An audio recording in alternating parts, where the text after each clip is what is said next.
खुलुमबाय गिबियावनो नोंथांमोनखौ बयखौबो सोरजिदा क्रिएटिभिटी चेनेलाव बरायनायजों लोगोसे फुंबिलिनि गाहाम हामलायनायखौ बावहरग्रोनाय जाबाय।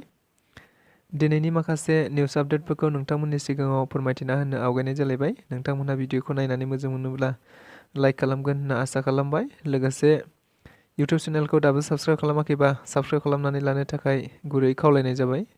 थ' बिदिब्ला जोङो भिडिअखौ जागायनोसै। गिबियावनो दङ मानगोनां बिटिसिनि बारग' गाहाय मावफुं सोद्रोमा हाग्रामा महिलारिया उदालगुरियाव मोनसे बिपिएफनि सावरायनायाव बाहागो लाहैदों।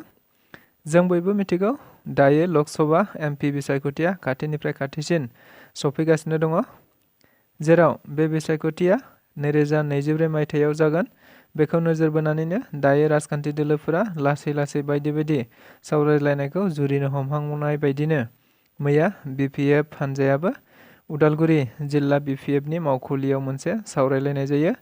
मिथिनाय बायदिब्ला बे सावरायलायनायाव बिटिसिनि बारग' गाहाय मावफुं सोद्रोमा एबा बिपिएफ राजखान्थि दोलोनि आफादगिरि हाग्रामा महिलारि बिथाङा गाहाय आलासि महरै बाहागो लाहैनानै खौरांगिरिफोरनि सिगाङाव फोरमायथिनाय बायदिब्ला बिपिएफआ क'क्राझार आरो मंगलदैयावबो बिजाथि होगोन आरो बिपिएफआनो 100% देरहागोन। लोगोसे बिपिएफनि सरकार थानाय समावनो Bodoland university, CIT, medical college, engineering college बायदि बायदिफोरखौ बानायदों। थामहिनबा बिपिएफनि मावनाया गोबां होननाबो खौरां बिजोङाव बुंथिबावो। लोगोसे फैगौ समाव उदालगुरियाव बड'लेण्ड इउनिभार्सिटि केम्पास आरो एग्रिकालसार कलेजखौबो लुफुंनाय जागोन होनना मिथिहोयो। लोगोसे बिटिसिआव फैगौ समाव बिपिएफआनो सरकाराव फैफिनगोन होननाबो खौरांगिरिफोरनि गेजेरजों बिथाङा बुंथिना होबावो। हिमन्त बिश्व शर्माया आसामाव हिटलारनि बायदि रायजो खुंदों बाथ्राखौ बुंदों आसाम जातीय परिषद राजखान्थि दोलोनि सासे जइन्ट सेक्रेटारि कास्टम बसुमतारिया।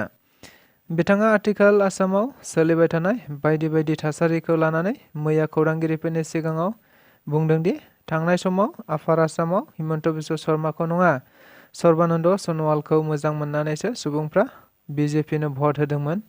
नाथाय दायो आसामनि थागिबि सुबुं सर्बानन्द सन'वालखौ बोथ्रोदनानै गावहासो गिबि मन्थ्रि जाबाय होनना गोख्रों रावजों बुंबावो। लोगोसे बिथां कास्टम बसुमतारिया बुंबावनाय बायदिब्ला आसामाव बर' राभा आरो टिवाफोरखौ आसामनि थागिबि होनना बुंदोंमोन, नाथाय दायो थागिबि सुबुंफोरखौनो होखारबाय आरो न' बां गैजायै, जानाय लोंनाय गैजायै आरो उन्दैफोरनि संबिजिरारि होखानाय लेखा सोलोंनायनि गुदि मोनथायखौबो सेनानै लाबाय होनना बुंबावो। मख'जाथावदि बिजेपिजों जाय जाय ओनसोलारि राजखान्थि हान्जाफोरा लोगोसे जुथाइ सरकार खुंदों गासैखौबो दंस' खालामजोब्बाय। बेनिखायनो दायो बिटिसि एबा बिटिआरखौ बर'फोर एबा गावसोरखौनो उदाङै खुंनो थाखाय हगारना होनांगौ होननाबो खावलायबावो। लोगोसे हिमन्त बिश्व शर्माया जेखौ गोसो बेखौनो खालामो, बिथाङा हिटलारनि सरकार खुंदों होननाबो गोख्रों रावजों खौरांगिरिफोरनि गेजेरजों सोंखारिबावो। आसामनि दै रैखाथि मन्थ्रि पीयूष हाजरिकाया मैया गसाइगावआव दावबायफैदों।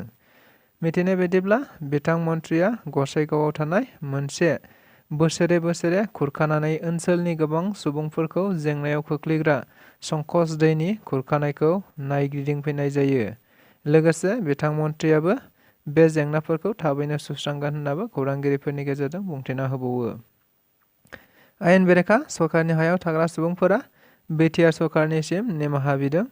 नंगौ, थांनाय 30 जानुवारि खालि चिरां जिल्लानि सिङाव थानाय सरकारि हायाव आयेन बेरेखायै थानाय सुबुंफोरखौ होखारनाय जादोंमोन, जेराव गोबां सुबुंफोरानो सरकार एबा बिटिआर सरकारनि गाहाय मावफुं सोद्रोमा प्रमद बर' आरो हाग्रा बिफाननि मावफुं सोद्रोमा रन्जित बसुमतारी बिथांमोनखौ गोबां गाज्रि गाज्रि रावजों सोंखारिदों एबा रायदोंमोन। नाथाय मैया बै जायगाफोराव जायफोरा होखारजादोंमोन बिसोर होखारजानाय सुबुंफोरा गावसोरनि गोरोन्थिखौ सिमान लानानै बुंदोंदि बियो जोंनिनो गोरोन्थि, मानोना जोंसो आयेन बेरेखायै सरकारनि हाखौ सिफायना थादों। आयेन बेरेखायै थानायखायसो जों होखारजादों, बियो जोंनिनो गोरोन्थि होनना बुंदों। लोगोसे बै समाव जों दुखुजों बायदिसिना गाज्रि गाज्रि रावजों सरकारखौ रायदोंमोन, बेनिखायनो गावसोरखौ निमाहा होनो थाखाय आर'ज गाबो बिथांमोनहा। मख'जाथावदि बिथांमोनहा गावसोरनि गोरोन्थिखौ सिमान लानानै गावसोरनि थाखाय माबा मोनसे राहा खालामना होनो थाखायबो बिटिसि सरकारखौ गुरैयै खावलायनाय जायो। बेजों लोगोसे दिनैनि रादाबा बेखिनियानो। गोजोन्थों।